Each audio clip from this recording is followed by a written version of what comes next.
Before you go, I have a question for you.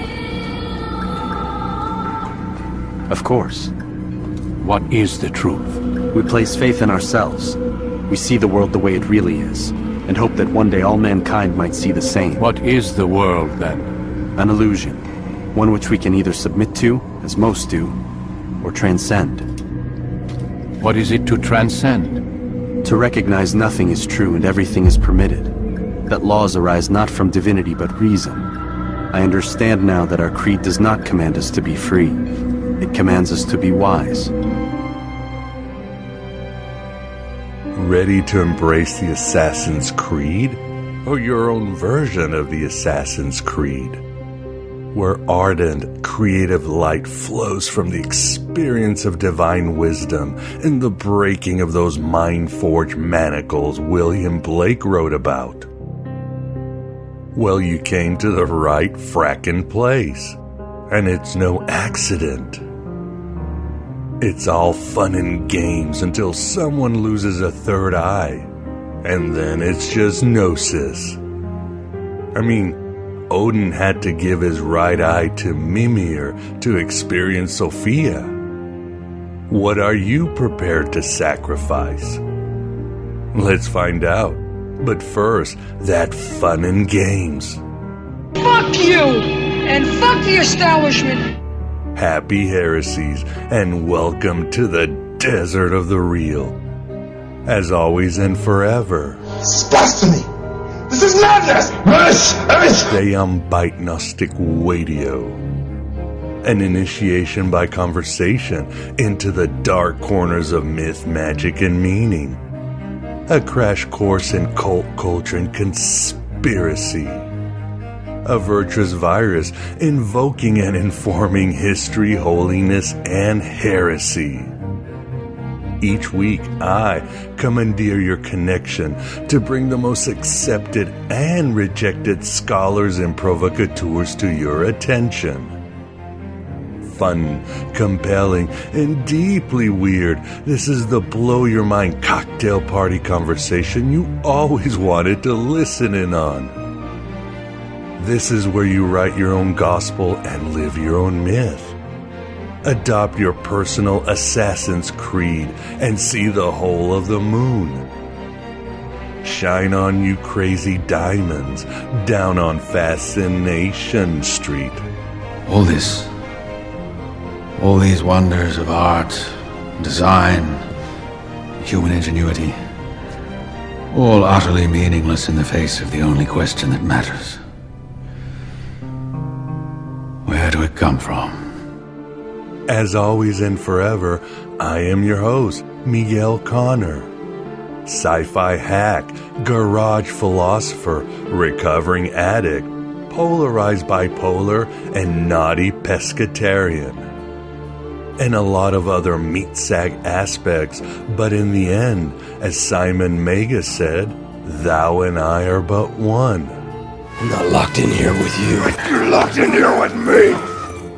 And together, we are those veterans of 1,000 psychic wars, breaking down the black iron prison, one Archon-created hallucination at a time. Well, it's not really a measure of mental health to be well-adjusted in a society that's very sick. Believe me, the sooner we're off the planet, the better. One individual has been a chief samurai against these hallucinations, as well as a chief dispenser of Gnostic wisdom in the last generation, is the wonderful Tobias Churton. And yes, Tobias materializes at the virtual Alexandria again to discuss the secret influence of Eastern mysticism on magic and the occult. Based on his new book, Aleister Crowley in India. As with past interviews, you know we'll be covering a lot of Gnosticism, including the parallels of Gnosticism and Eastern religious traditions. You know it for the love of God, Montresor. We'll cut the vocal cords of every empowered speaker. We'll yank the social symbols to the looking glass with the value society's currency. To confront the familiar. Another stellar interview from Tobias, and I'll briefly cover the similarities between Buddhism and Gnosticism. Right here, right now, Jesus Jones.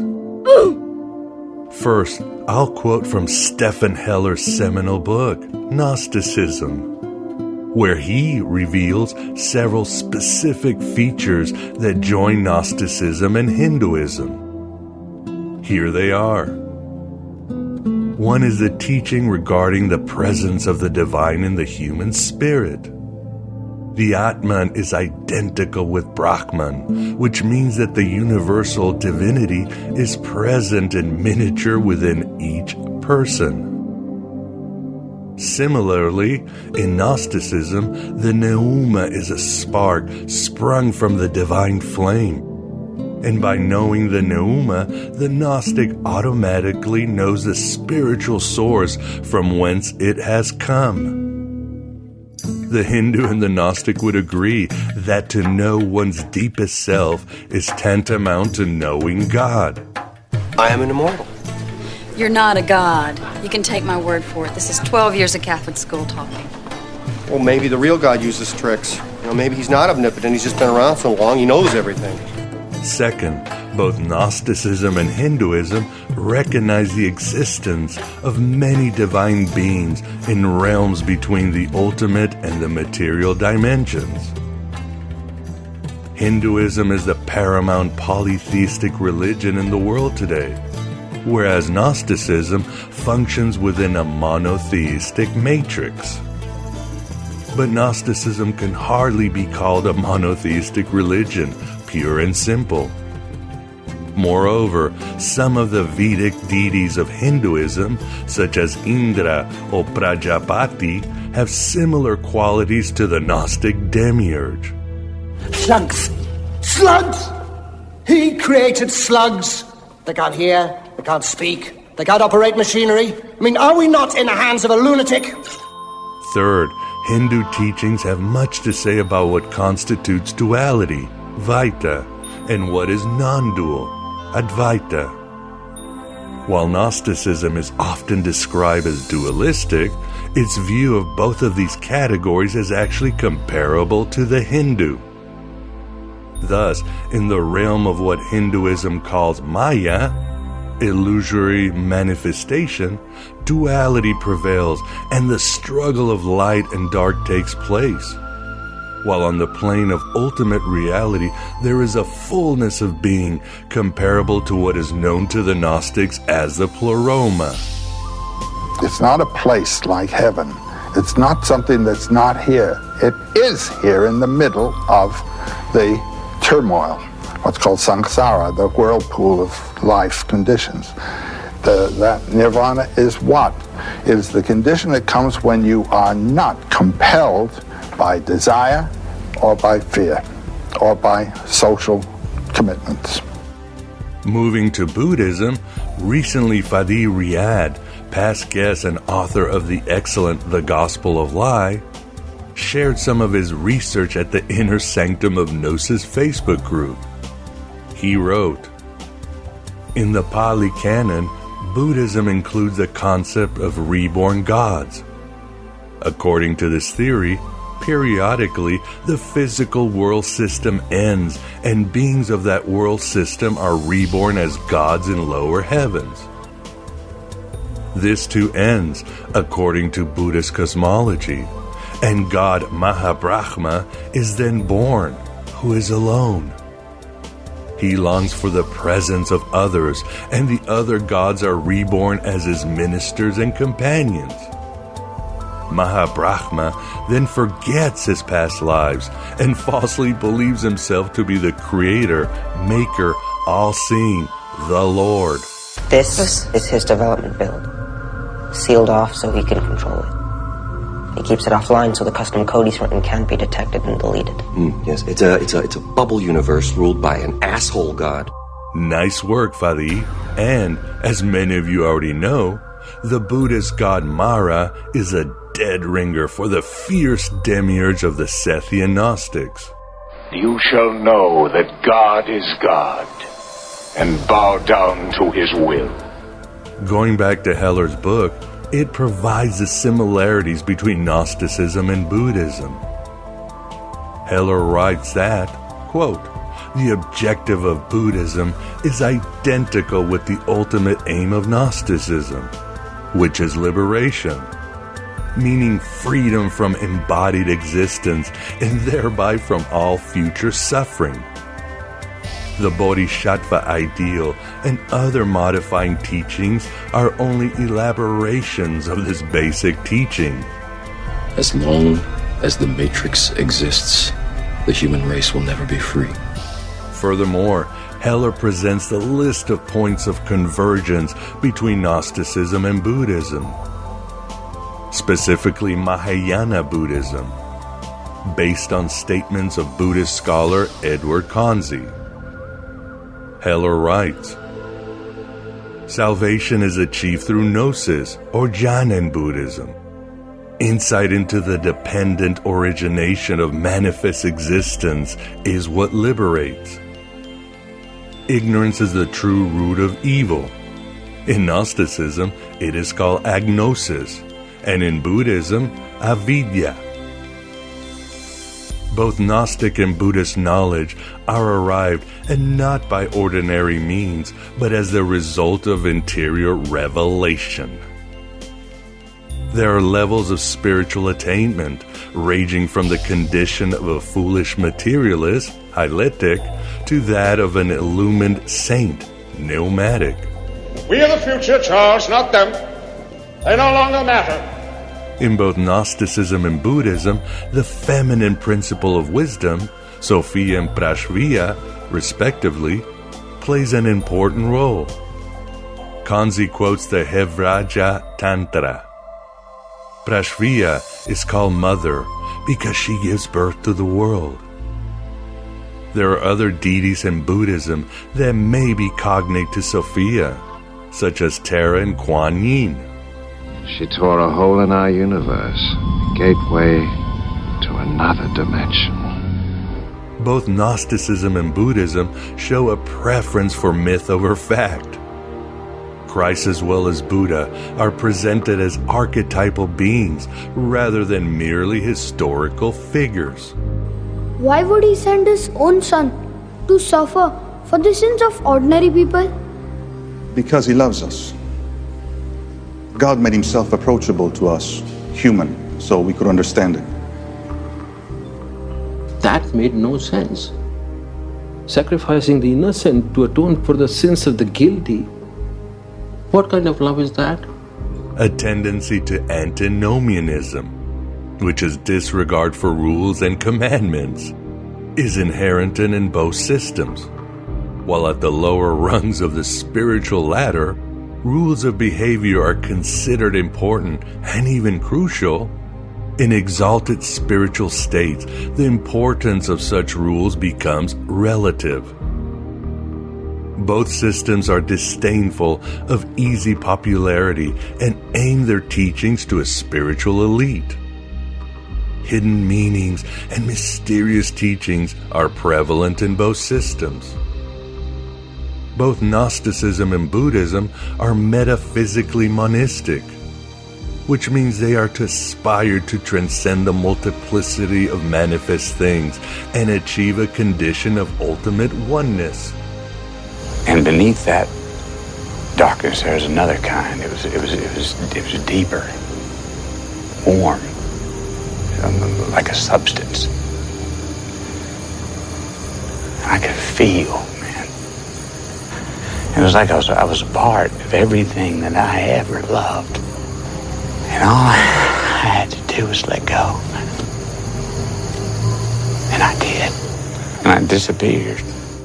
That's all I got as I lose my third eye to wisdom, my beloved true seekers. Let us gain much more wisdom with our interview with Tobias on his latest book, Aleister Crowley in India. Birdie Num Num. That's racist. And the empire never ended. You who go where no one else will dare. Will you be my god, architect? Finally I have met you. You will not rebuild your house again, but I am your house, and you live in me. O Lord of my own ego, you are pure illusion. You do not exist. The earth is my witness. That's racist. This is the Aeon Byte interview, and with us, as always, we have the pleasure of having Tobias Churton, this time to discuss his latest book, Aleister Crowley in India, The Secret Influence of Eastern Mysticism on Magic and the Occult. How you doing, Tobias, and thanks for joining us once again. It's nice to be a thought criminal again. Indeed, yes. For the audience, we were having a pre-interview conversation on the wonderful impact, sarcasm of political correctness on our society. What did you say, Tobias? It's what? An attack on the self? I was quoting Peter Whitehead, the late British filmmaker, who said it was a violation of the self. 100% true. Agreed then and agree now. And with us also, we have somebody who is no friend of political correctness, and that is the Moondog Vance. How you doing, Vance?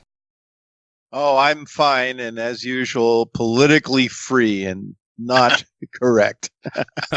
So I'm looking forward, Tobias, to hearing all about the things about Aleister that we don't know. You're so good at exposing the truth about what's going on about Aleister Crowley. From the Gnostic perspective, Tobias, and let me know your thoughts, we are the aliens. We will never belong on this earth as a species, although from the Hermetic perspectives, we are that great place where the divine and the animal meet, so we must be the caretakers of the cosmos. What do you think of us as humans? What do you mean, every individual, or some people, or as a species? Do we really belong, or? Well, I think, yeah. I mean, a lot of our species are perfectly happy wallowing in the shit, you know. Very Gnostic and well said. You know, it's an achievement of consciousness to differentiate yourself fundamentally from the workings of nature. I mean, the radical and revolutionary event that occurred, according to Hans Jonas, the way he put it to me all those years ago, the Alter Meister of Gnostic studies. He said the Gnostic experience was the first time in history, a historical event, because man feels the rift between his essential nature and nature itself has become utterly extreme. It's not that man's just remote. He's actually other than the natural world. And that's why Gnosticism used to be described as a radical dualism. I'm not sure that was a message that the 60s spiritual explosion wanted to accept in its radical fullness. I think people today want a spirituality which embraces a kind of a deal with nature, and which is why Hermeticism, the Hermetic vision, is a bit more popular, because there is a great deal of understanding of the beauty of the universe. But man can play the bridge role in raising nature to even a higher level, which is, I think, a much more positive view than that of nature rejection, which you fundamentally have in Buddhism, though they don't talk about it directly.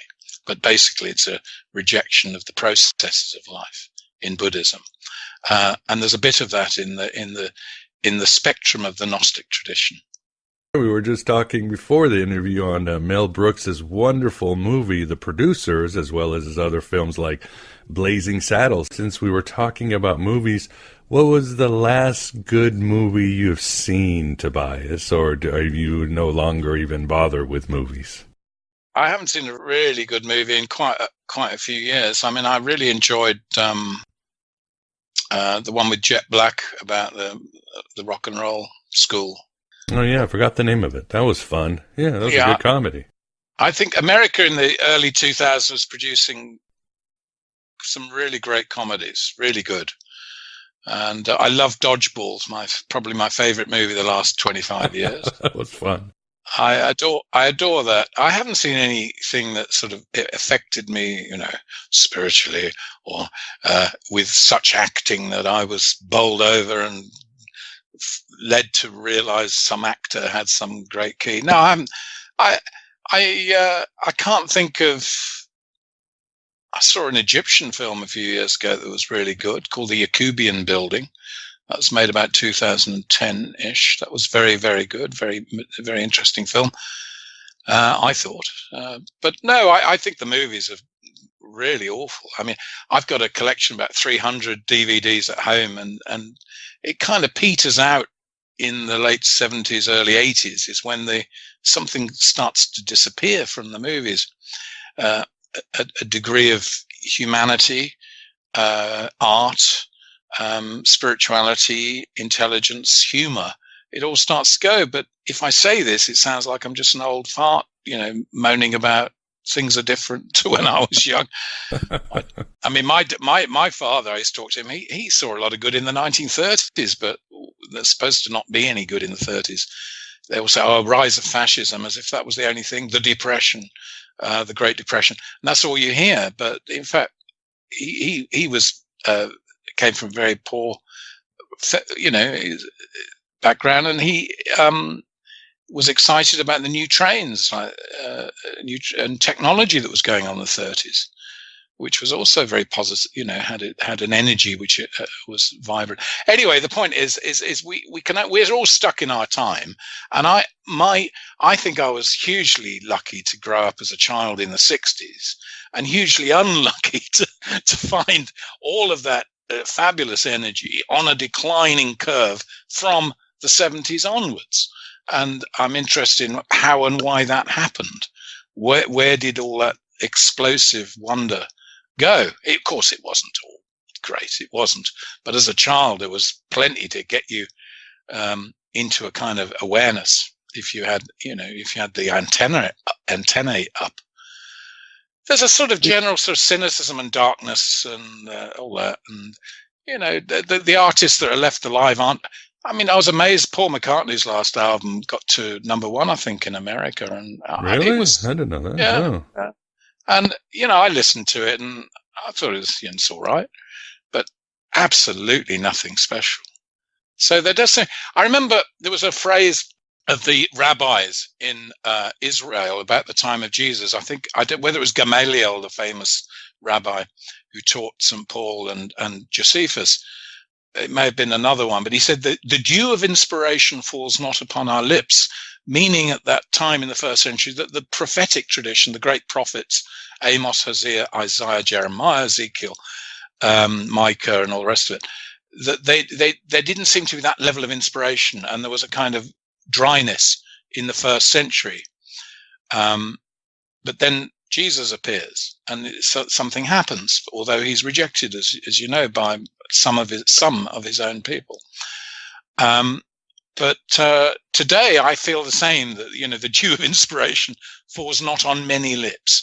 I think it is falling on people. It's falling on me. I'm producing some of the best music I've done in my life, and I'm 59. I'm not 19 anymore.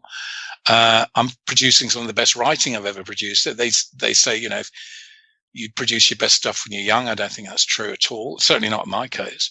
So there are people who are getting in tremendous levels of inspiration, but they're not getting the outlet that they need because the puerility and narrow-mindedness of the people who've taken over the media. In England, for example, the television has been taken over by journalism and advertising. Well, in America, it was pretty well advertising anyway, but various mavericks got through it. But there's been a declension of intelligent genius. I think creative accounting, of course, is going through a golden age as ever. But in terms of sheer creativity, the magic of life, the wonder, inventiveness, great storytelling, real knowledge, people don't read. You see, this is probably half the trouble is they read from a very narrow band of books and stuff. And people are afraid, but they've always been afraid. So, yeah, this is why I love your radio station, because you don't mind putting your fist through the glass. Yeah, no, indeed, somebody has to. Us independent podcasters and media entities. And of course, I would agree with you in everything you said, but why don't we get to your book, which deals with somebody who is very politically incorrect and whose message might be as important as ever, and that's Aleister Crowley. The thing that stuck me, Tobias, is you've written books about Crowley in America, in Germany, and now in India. And I'm thinking, wow, that Crowley, he's like the Tintin of the occult. He's just everywhere. Right. You've got that. That is exactly what was in my mind when I gave these titles to the books. Aleister Crowley in India, Aleister Crowley in America, Aleister Crowley, and I've got another one lined up that I've yet to write. I'm not going to tell you what it is yet, but and the other one was called The Beast in Berlin. It should have been Aleister Crowley in Germany, and then it would. But yes, I was very much thinking of Tintin in America, Tintin in the Congo, Tintin in the land of the Soviets. This idea of taking a character and putting them in a completely different cultural experience and seeing what happens to a kind of prismatic personality like that. Yes, that's what I wanted to show, that the adventures of, not Tintin, the adventures of Aleister Crowley. And I think presenting Crowley as an adventurer of both the earth, the planet explorer, but also of consciousness, of the mind, the world of the spirit and of the psyche, that's exactly how he should be presented. He is the Tintin of the occult. Yeah, nicely put, Miguel. Well done.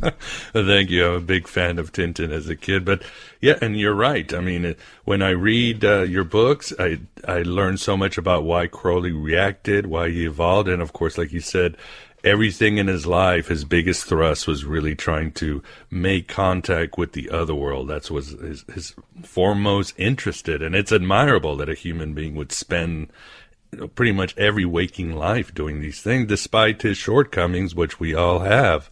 So, and I think also he and Annie Besant should have maybe opened an occult travel agency, because she was also all over the world too. Quite those two characters. And I think they met in a trip to Egypt.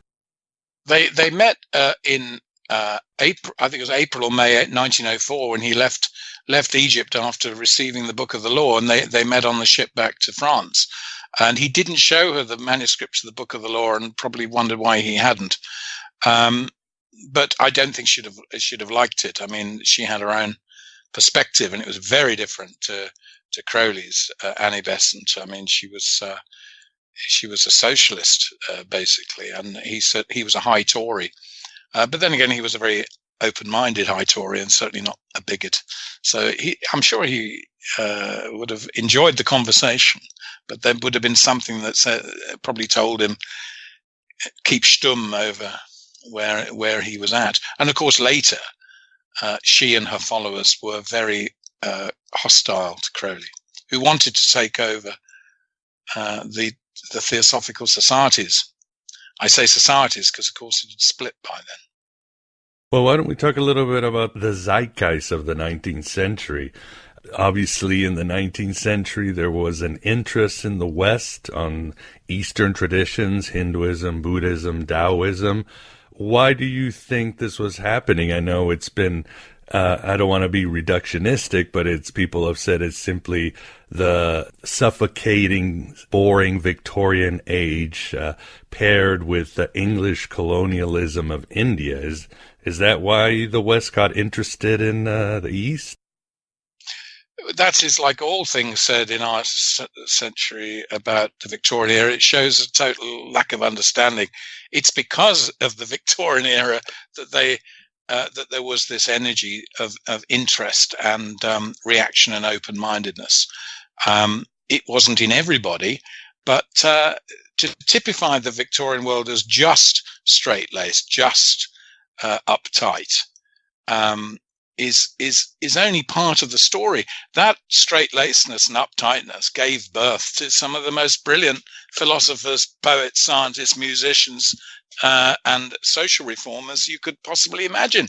So, in fact, the repressions that went with the attempt to moralize the late Georgian period were hyper creative, and all the brilliant people, of course, whether they were in France, Germany, England, or in the United States, tended to go abroad, yes, to get away from the straight-laced societies in which they came from, but they went abroad with an open mind, encountered colonies with completely different mentalities, and brought back the best of it, and made a huge impact when they returned.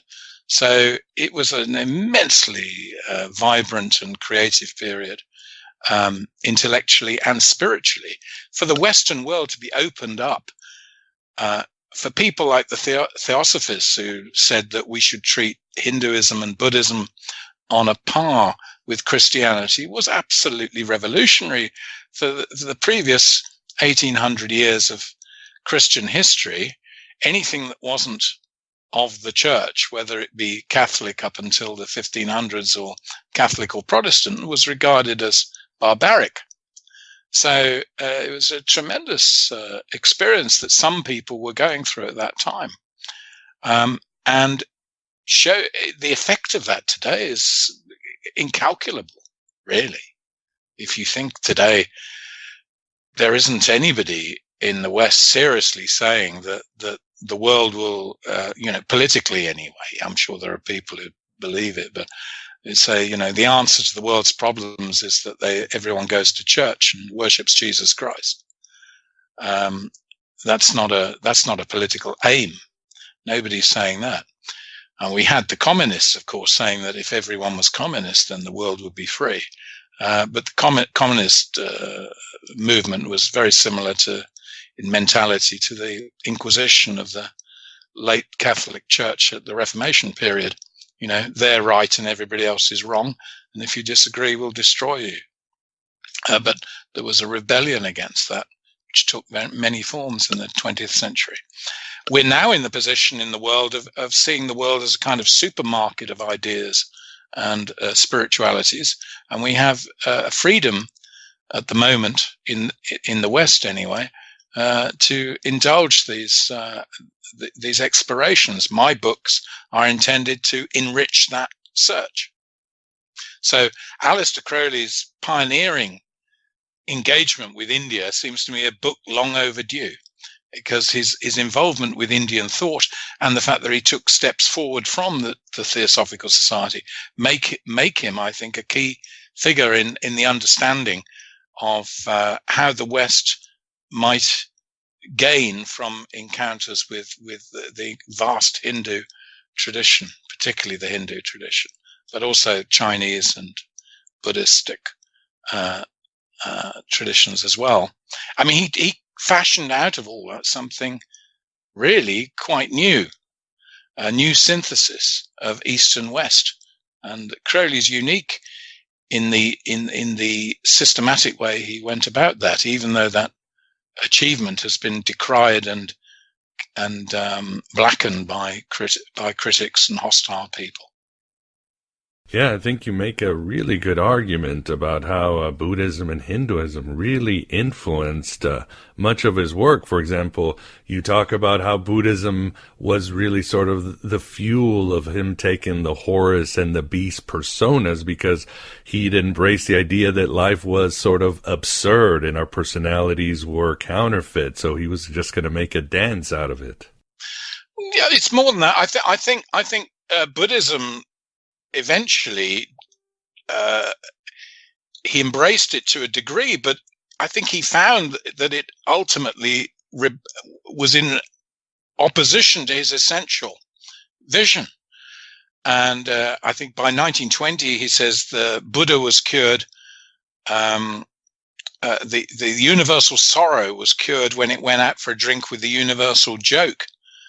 In other words, he was prepared to see a vision beyond the Buddhist precepts, and it was, he would never have reached that had he not reached a kind of despair through having become a Buddhist. I mean, when he arrives in Paris in late 1902 and there in 1903, in the book there's a newspaper article about him which has never been published before in English. He was interviewed in his flat in the center of Paris by a famous writer, Marcel Schwab, a Jewish writer, a great writer, and interviews him seriously as an explorer, mountaineer, but also as a spiritual seeker. And he's described plainly as a Buddhist. But Buddhism took Crowley to the position he wrote a poem called Summa Spes, or the Sum of Hope, where he's reached a point of complete aphasia, inability to, what is the point of living? Where is the self? Buddhism had almost annihilated any sense of a permanent self in the Western sense. And he went through that inner hell. And out of the long endurance of an intense Buddhist consciousness comes this thelema, which is almost like a cry from the past. The cry of Horus, it says, do what thou wilt shall be the whole of the law. You have the human existence is not as relative, absolutely, as the Buddhist Theravada Buddhism with which he was acquainted keeps it. The self is not an illusion. There is something we can do in this situation. We can maximize the consciousness of our being here, not resign ourselves to its dissolution in a negative way. So Crowley comes up with a system that seems to both reject the ordinary world of the unconscious, but embraces the creative dynamic of the universe itself, and puts the creative force of the universe, God, in the individual. And that is a power that is indestructible. Well said. Tobias, do you think that's the essential element that distinguished Crowley from the Theosophists, or were the Theosophists kind of going for this kind of collective Buddhist-like vibe, and he counteracted with a individualistic type philosophy? Yes, I do. I think from my personal liking and knowledge of Theosophists today, I personally, and this is only my personal view, feel that they tend to embrace all kinds of Hindu and Buddhist philosophies as if they were all saying the same thing.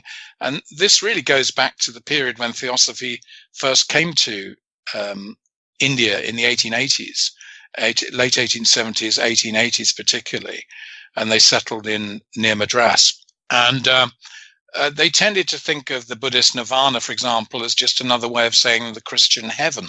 And that view became incredibly popular and still is around the Western world, that nirvana, heaven, is all the same.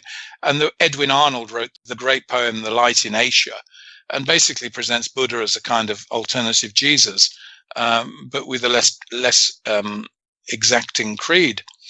And Crowley doesn't buy into that mulge, that melching of Oriental philosophers into sort of George Harrison album, where there's sort of a bit of this, and you can have a bit of that and a bit of this and a bit of the other, and which is fine. You can live as a theosophist with all this stuff.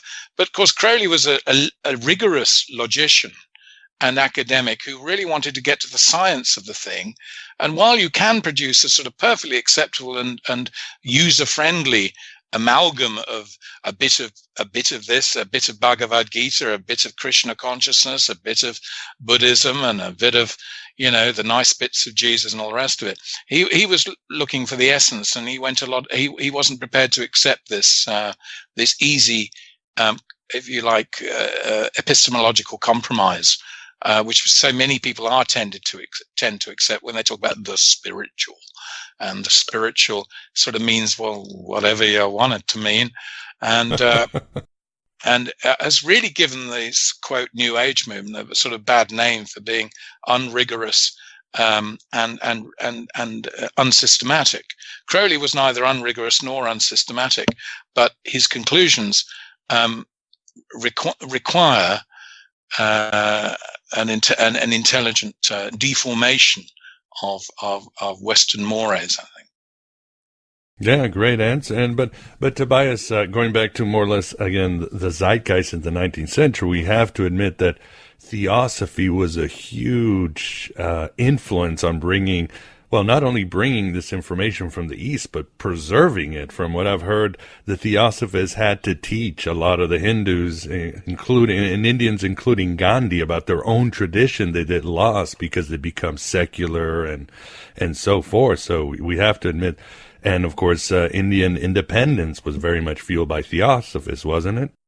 Yeah, and I think I make that very, very clear in the book as to how much the influence of Theosophy was in giving Hindus themselves a sense of the dignity of their own shastras and the confidence to be able to say, well, we have our shastras are as good as your gospels, and to say it firmly.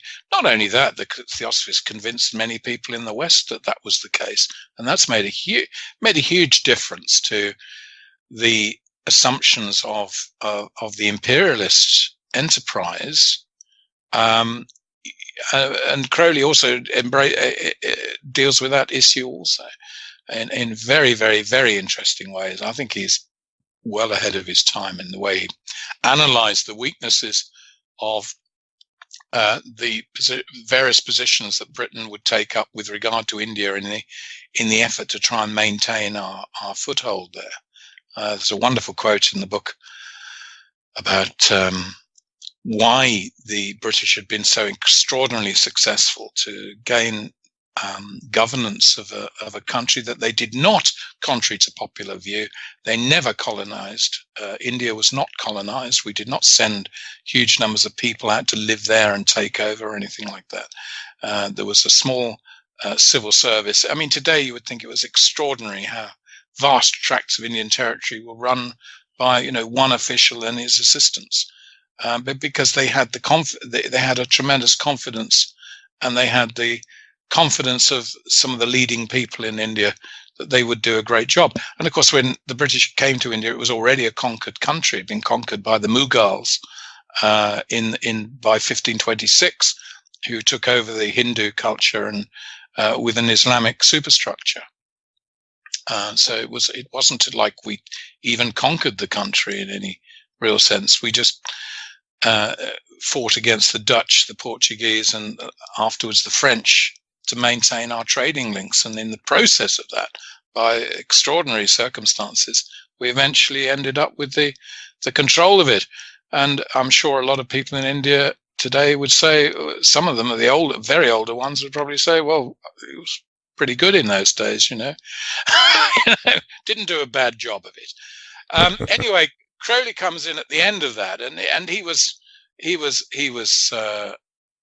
I think Madame Blavatsky herself, the founder of Theosophy, the co-founder, I should say, of Theosophy, she said that India could have no better government than the British in the period she was there in the 1870s and 1880s. And she was probably a Russian spy, so that's really saying something. At the same time, wasn't there, you have all this rich information coming from India and the East to these esoteric societies in the Victorian era and further, but as you write, wasn't there always more or less a struggle at certain times, basically between, well, we should just stick to the Hermetic and the Egyptian magic and the pagan Greek and not be sullied by the East, and some saying, no, the East is very rich. Wasn't there this struggle going on in different secret societies? Very much so. I don't know about a struggle in quite the way you put it, but no, things like the Hermetic Order of the Golden Dawn were born out of the dissatisfaction of a lot of French and British esotericists who joined the Theosophical Society in a great hope of a liberalization of the spiritual enterprise, and that spirituality could take science on. This was the great thing. Could spirituality take the world of the scientists on and show that spirituality was not simply a lot of fairy stories and what people would like to believe, but actually had a scientific aspect, that it described things which were true about the essential nature of man and the universe. And there would never have been a Golden Dawn or Crowley's Order or modern occultism if it hadn't have been for people saying, hey, Blavatsky, Occult, Ledbetter, you guys, Wedgwood, you're all saying that basically we should sort of give up Christianity and embrace Hinduism, Buddhism with a few sort of Westernish scientific notions, and then that'll solve the problem. And they said, but we have our own spiritual traditions in the West.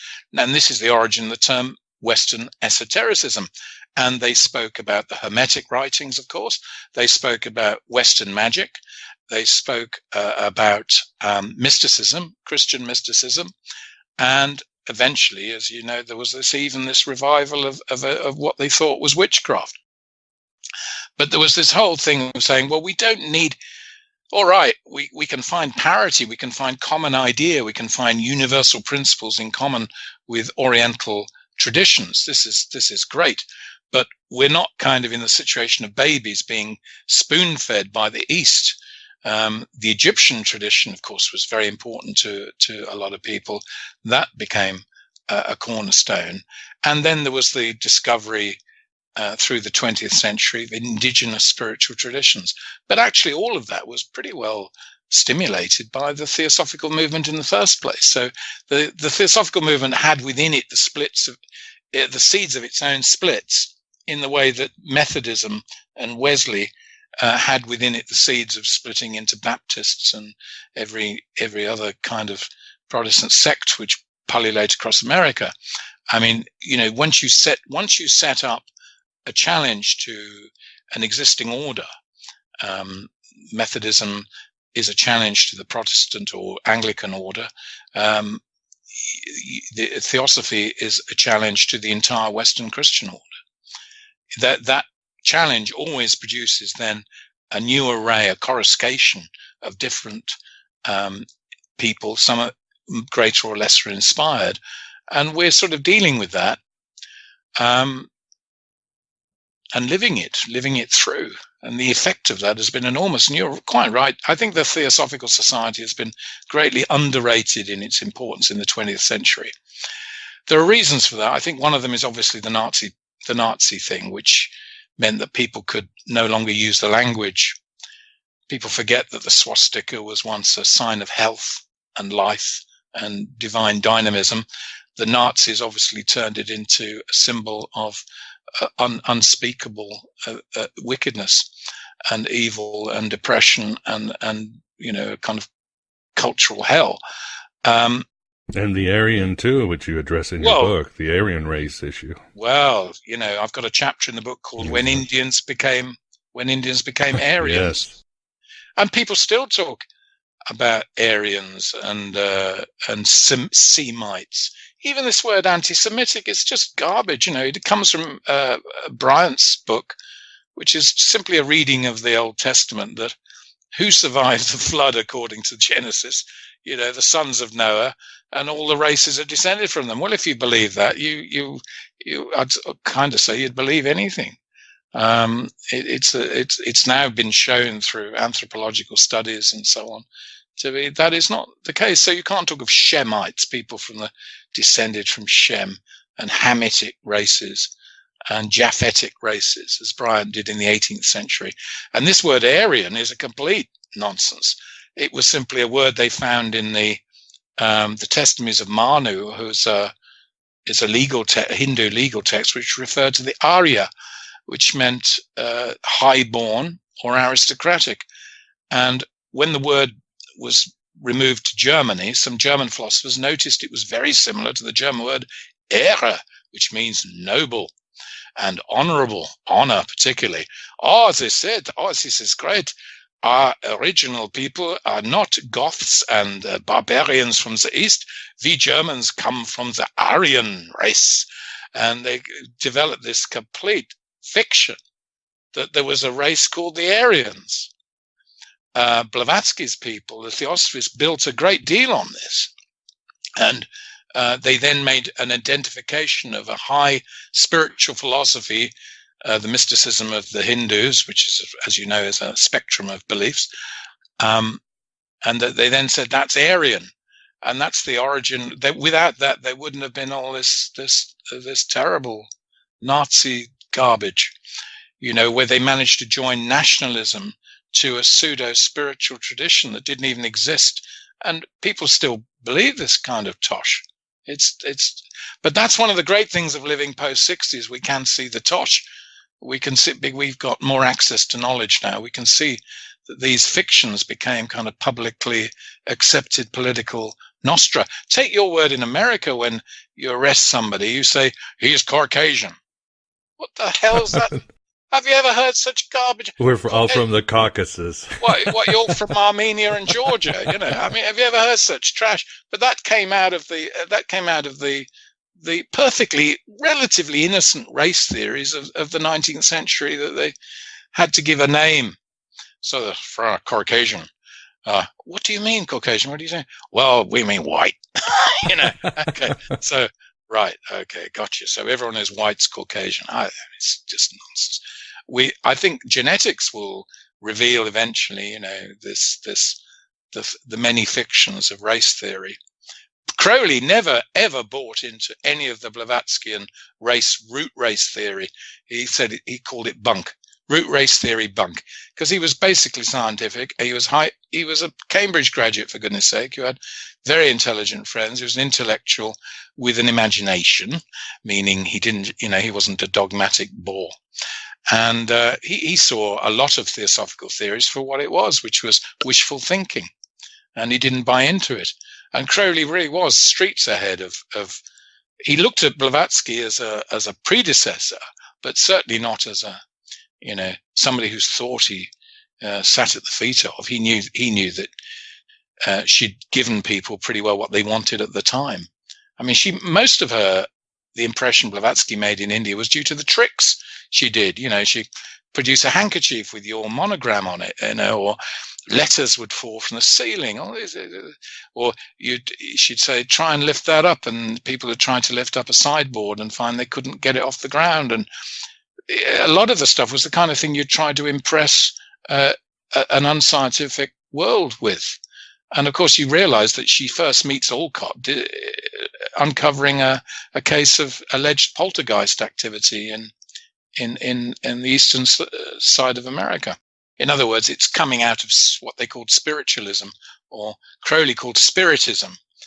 All this stuff about, ghosts and poltergeists and all this sort of thing.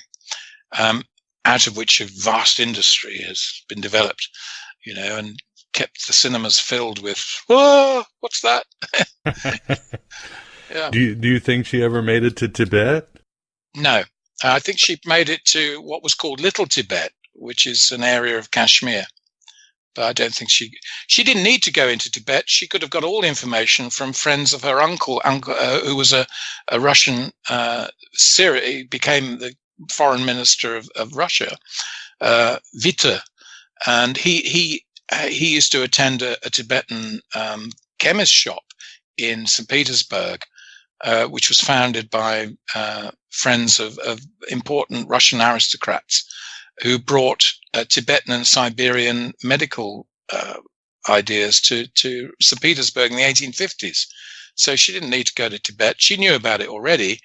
But I don't think she'd have got in the period. Also, there's a lot of doubt about her accounts of her movements in northern India when she was there. And but no, she never claimed to go to Lhasa, for example. And I think that's honest of her. She didn't go to Lhasa. She didn't meet the Dalai Lama. Little Tibet is actually part of Kashmir, and she would have met and encountered people who had embraced Mahayana Buddhism. And she read about it and wrote articles for the Russian press. There's no great mystery about Madame Blavatsky if you look at the thing with a clear head. On a little detour, because of course in keeping with the theme of the show, and I'm always interested in knowing your thoughts, it's obvious, as many have proposed, scholars and researchers, that there is big parallels or striking parallels between Gnosticism and certain forms of Buddhism. But in your view, do you see forms of Hinduism that certainly hearken to the ancient Gnostic dispensations? Well, certainly in terms of what Crowley encountered, the biggest influence on Crowley's thought came from the writings of Sabapati Swami. And I deal with this in some detail in the book because it's terribly important. Sabapati Swami had been to a Christian school he was born in about 1850. He then went and studied with the Sufis, and then he claimed to have met an ancient rishi and flew to his mountain abode and was taught Jnana Yoga, which is Gnostic Yoga. I don't think Buddhism, funnily enough, has nearly as much connection with the early Gnostics, the early so-called Gnosticism, if you want. But I think the early Gnostics are really getting various forms of Kundalini yoga, which didn't necessarily come through a Buddhist channel. But Sabapati Swami's book, on the Vedantic Raj Yoga, which was published in Lahore, which was a copy Crowley read when he was in India, and influences at least two of the sections of his masterpiece on magic, with a K. He is very important. Now, what's fascinating about his writing, where he basically internalizes the chakra system and relates it to a system which is so similar to, if you read Hippolytus's work and Tertullian's work of the 2nd, 3rd century Gnostics, even through Tertullian, who were hostile, and Hippolytus was hostile to the Gnostics, you see this idea of the human being of light. If you see man as an occult body, not as a physical body, but as an occult body or a being of light, then you have this idea of the crown at the center of at the top of the head, through which the Brahma, the divine energy, may enter, and then flowing through the chakras, which means wheels. Think of the wheels of Ezekiel, these wheels of energy in the human body, which in Sabapati Swami's view generate the various illusions in which man is caught. Very similar to the Hermetic itinerary, that as you go down from heaven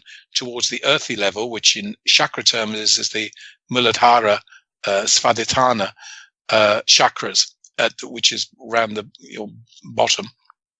As you get to the earthier level, the spiritual reflection, it gets, as it were, dimmer and dimmer.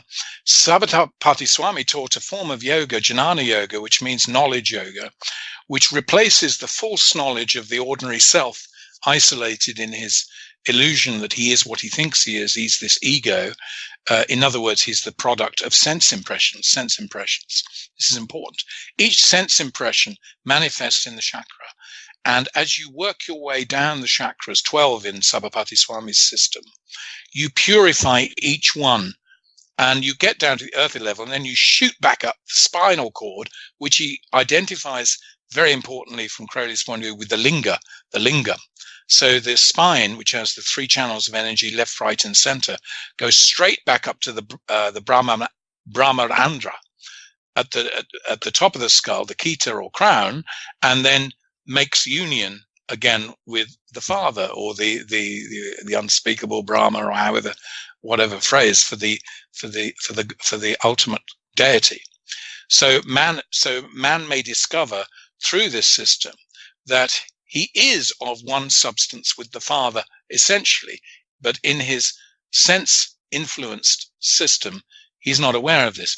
Now, was this system existing in the 2nd and 3rd century in India or in Persia and passed on to the early Gnostics, is a question which we have no definitive answer to.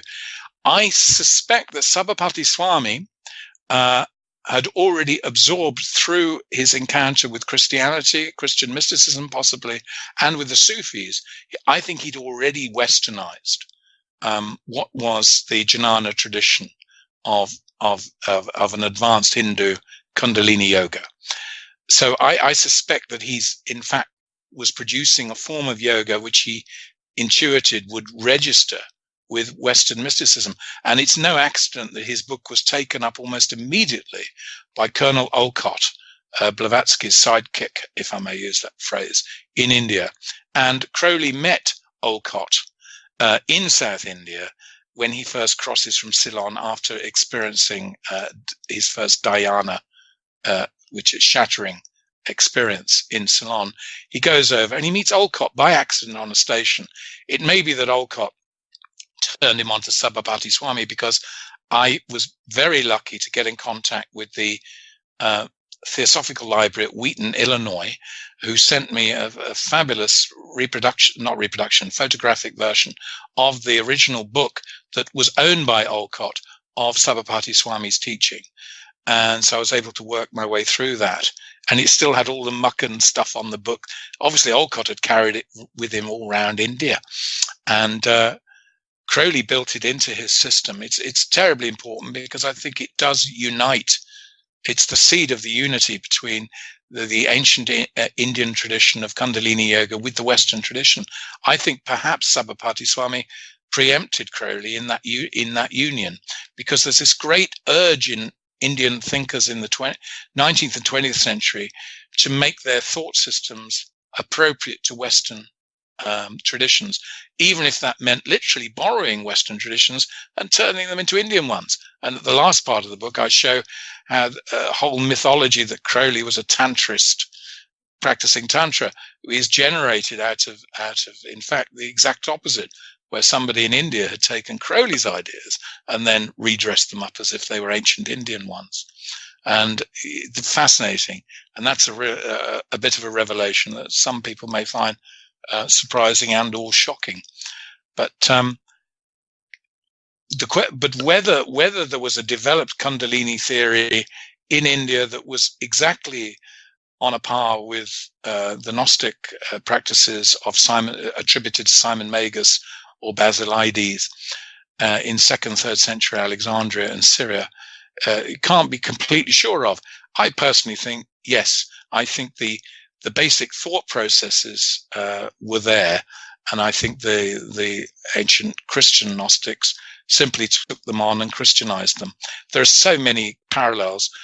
Even the names of the Valentinus's aeons of intelligence and the mother Sophia, you find this in this tradition, and it's fascinating because it means instead of being rejecting the Gnostic system, which some have on the basis of its cosmology, i.e. that there's an ultimate mysterious God beyond the universe, out of which the universe is created, run by the demiurge, and then you get to planet Earth surrounded by demiurgical powers and archons. If you internalize that system into the human being as a biological spiritual entity, it all becomes so much more comprehensible and dealable with.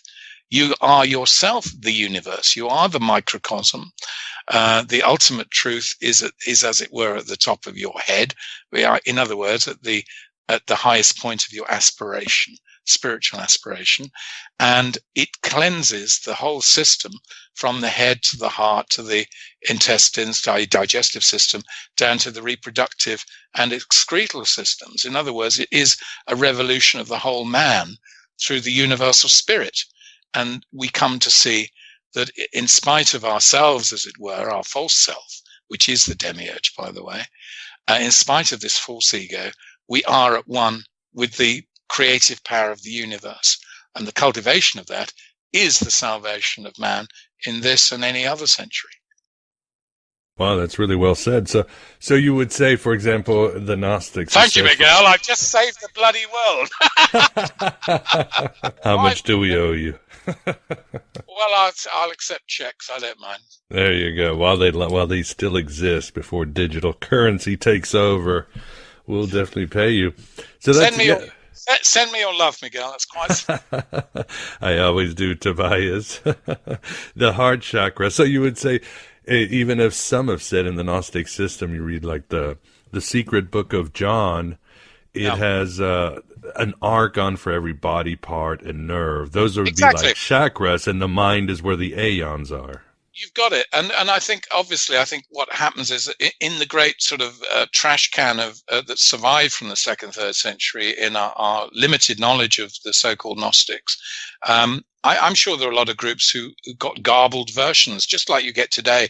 You know, if you join this or that group of Indian swamis, you're going to get a different format. And very often it's simply that they've been misinformed or they're not as clear thinking as others. Look what John Lennon had to go through, you know, to get anywhere. I mean, first of all, he meets Maharishi, who has a simple mantra yoga, but he presents it as if it's the answer, which of course it isn't. And then he meets, I forget, the Krishna consciousness founder through Allen Ginsberg and so on. And he gets the Krishna idea. George gets off on that. And afterwards, you know, he has a reaction, and then he goes into psychology and then politics. And by the time of 1980, he's going back to mysticism again.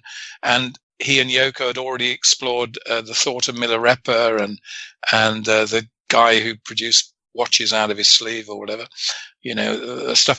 It's exactly the same in the 2nd century. You had all these different groups claiming to have the gnosis, and there were a lot of people who are hungry for it.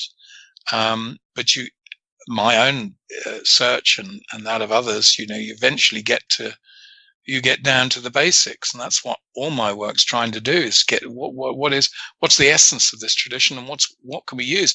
Crowley went through that process and did his utter best with it. I think far better than anybody can imagine.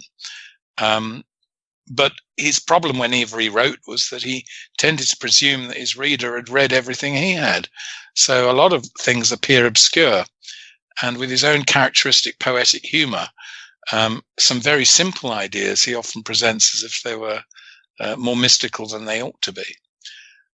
So the reason I go through Crowley, and I'm doing this great biographical study, which has now come to 4 or 5 volumes, is because I think Crowley is, of all the Westerners who've encountered and gone on the great Gnostic search of the 21st century, 20th century particularly, he has the most to offer us, much more, I believe, than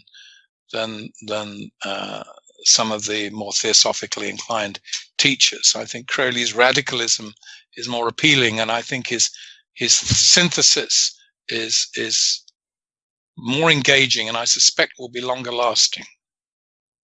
Yeah, you were talking about the simplicity, but the complication of what he said because he'd read so much. I like in one part of your book, you talk about how he simply said yoga is, quote, how to stop thinking. Yes. And as you said, it goes against Descartes, who said, I think, therefore I am. And then in a great way, you bring up William Blake and his idea of the happy fly that doesn't know it exists. Yeah, I mean, the great thing about you, Miguel, is you actually read a book. I mean, it's evident. Oh, the whole thing.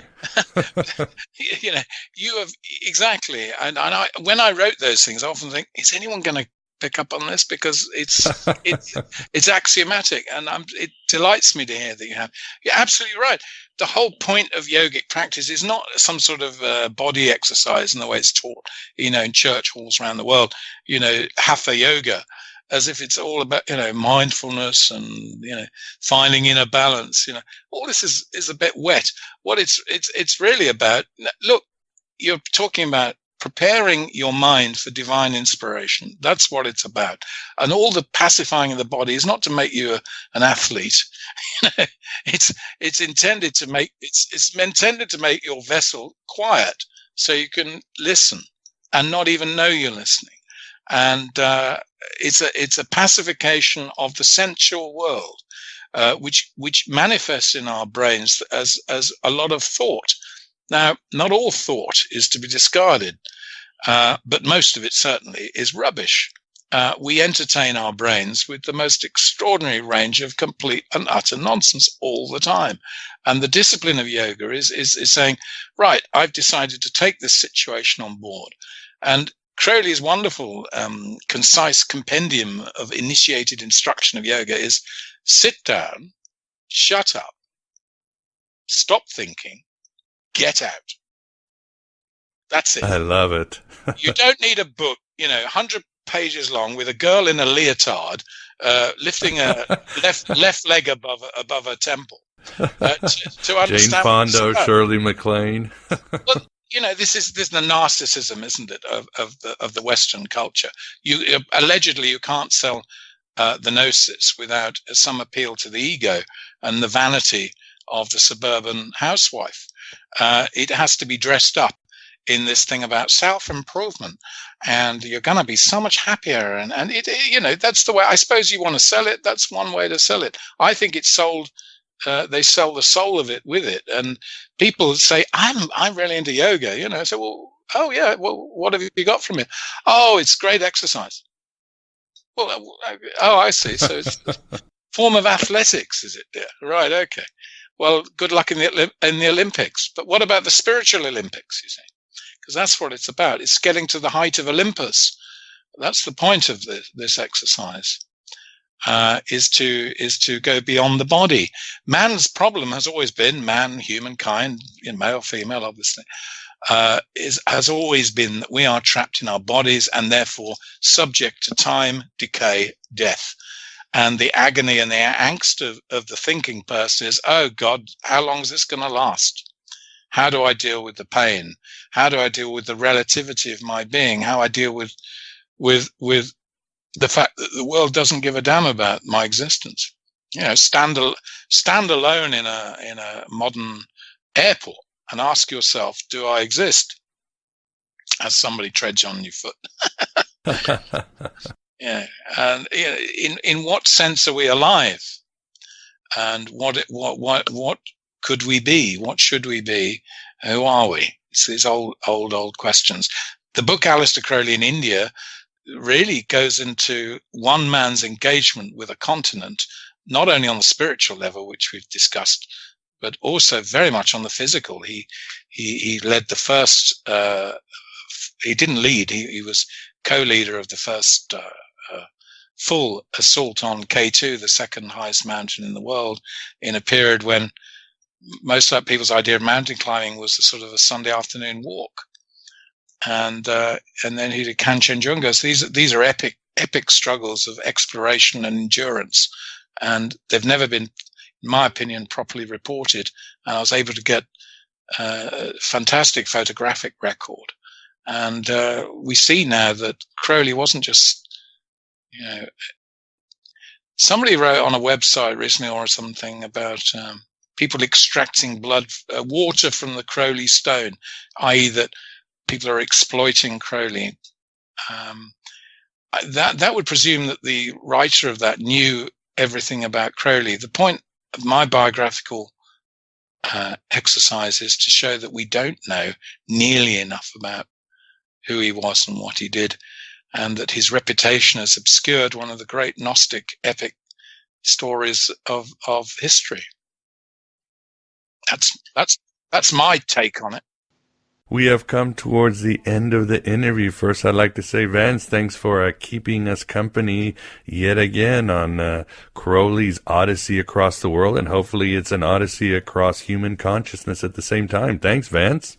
Absolutely. Tobias, so great to hear you again and be here in the interview with you. And I really appreciate all that you said and understand about how mankind needs to re-embrace his cosmic identity, because we've been lost in scientism. So, yes, that's right. Yeah, good luck.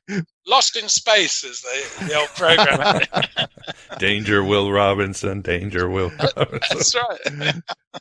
Very good. Thanks. Yeah, wonderful. And so, Tobias, I guess you said you're not going to tell us your next book on Crowley, but anything else on the works the audience should know about? Yeah, my next book. I mean, they haven't got to this one yet, but I have written what will be the next book next year, and it's about the origins of science and religion. And it's called The Lost Pillars of Enoch. Oh, wow, that sounds good, and kind of what we're talking about. What Van talked about scientists. Very much so. It's this whole, as it were, a folk memory of when religion and science were one, and how that image is projected through time, especially after the Hermetic books appeared in the first, second centuries. And I take that whole thing as a metaphor for the development of it is like the pillar in 2001: A Space Odyssey. What sets us on this march, and where are we going? So it's really my Toby testament. I think that's how I thought about it when I was writing it, and it's been hugely informed by amazing discoveries about the Book of Enoch, which I think was the hottest text in the first century, and without which there would be no Christianity, and we wouldn't be talking. Yeah, Jesus quotes it, so it was important. Yeah, it's fundamental. It's fundamental to the Gnostic explosion. Exactly, very much so. With the Neville. Well, we certainly look forward to that work as always, and your tireless work in making sure the Gnosis doesn't get forgotten. So we do appreciate, and good luck with your book, Aleister Crowley in India, and we look forward to the next time, Tobias. Thank you, Miguel. You're doing great work. Thank you.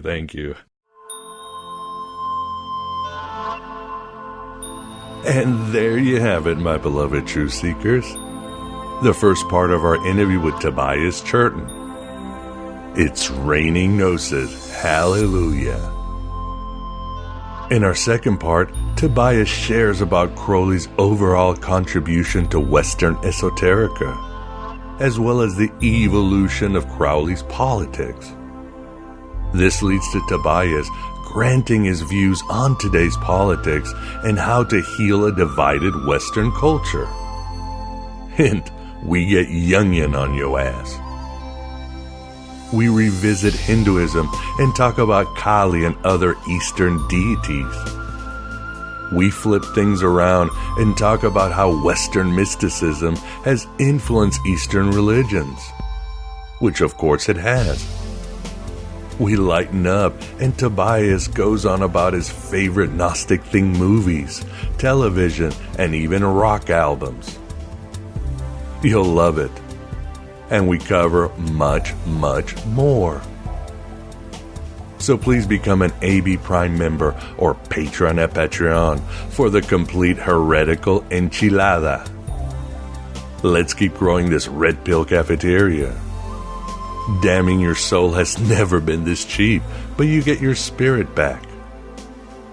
A mere $6.99 a lunar cycle with many benefits. And some of these invite you to become part of a growing Gnostic community. You get the same benefits at Patreon, but you can pledge per content what you want.